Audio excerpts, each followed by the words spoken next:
அதுக்கப்புறம் பேசுறேன். ஆமா. கஷ்டமா இருக்கே எப்படி பண்ணி எப்படி வரணும் அப்படின்ட்டு தெய்வத்தை தாண்டி வந்து அங்கே வரும்போது தான் எனக்கு ஒரு தைரியமா இருந்தது. தைரியமா இருந்தது. அதுக்கப்புறம் எல்லாருமே பார்த்துட்டு எனக்கு ரொம்ப ஆரோக்கியமா இருந்தது. சரி. எப்படி பார்ப்போமே அப்படின்னு கண்ணுக்கு மேல நம்ம என்ன உயிர் கண்ணு இருந்தால் தான் நம்ம எப்படி வேளாக்க முடியும் அப்படின்னு ஒரு தைரியம் கூட இருந்தால் நான் இருந்தது. உள்ள போனது மேடம் ரொம்ப சந்தோஷம், எனக்கு ரொம்ப சந்தோஷப்படுத்தினாங்க. நீ எதுவும் பயப்படாதீங்க, மேடம் நான் தைரியமா தான் இருக்கேன், நான் தைரியம் தான் இருக்கேன் மேடம், இவ்வளோ அழகா பேசுறீங்களா பரவாயில்ல அப்படின்னாங்க. எனக்கு ஒரு சாப்பிடுங்க அப்படின்னாங்க. இல்லை மேடம் நல்லா சாப்பிட்டு தான் வந்தேன் அப்படின்னு. அது தான் சாப்பிடுவேன் அப்படின்னாங்க. இல்லை மேடம் எனக்கு நல்ல வயதில் தான் வந்து சொன்னேன். அது கூட்டு கொடுத்தாங்க.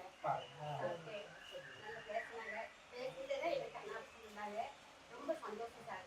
ரொம்ப ரொம்ப சந்தோஷமா. ஆமா, அதுக்கு முன்னாடி இது சொல்லுங்க, இங்க பார்த்தாங்க இல்லையா, இங்க வந்தாங்க, உங்களை எழுத சொன்னாங்க, உங்க பேரை கேட்டாங்க, அதுக்கப்புறம் அங்க போய் கண்ணா போய் காமிக்க சொன்னோம், அதெல்லாம் எப்படி இருந்துச்சு? ஆனா ஆனா தெரியுதா ஆவணா தெரியுதான்னு கேட்டாங்களா? கேட்டாங்க. கிளீனா இருக்கு நல்லா சொன்னோம். சார் கிளீனா நல்லா தெரிஞ்சது. அதனால எதுவுமே தெரியல சார், கிளிக்கா தெரிஞ்சது.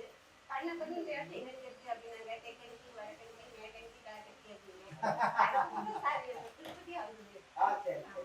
இப்போ என்ன பிரச்சனை நீங்க தைரியமா இருந்தீங்கன்னா உங்களுக்கு எந்த பிரச்சனை பயப்படவே வேண்டாம். சுதா கடையனூர்ல இருந்து வந்துருக்கீங்களா? மகளை கட்டி கொடுத்துருக்கேன். அதுக்கப்புறம் என்ன பண்ணுவோம், சந்தோஷமா வந்துடுறோமா போன் எடுத்து சொல்லுமா சாப்பிட்டு நான் காலையிலே வந்துடுவேன் அப்படின்னு.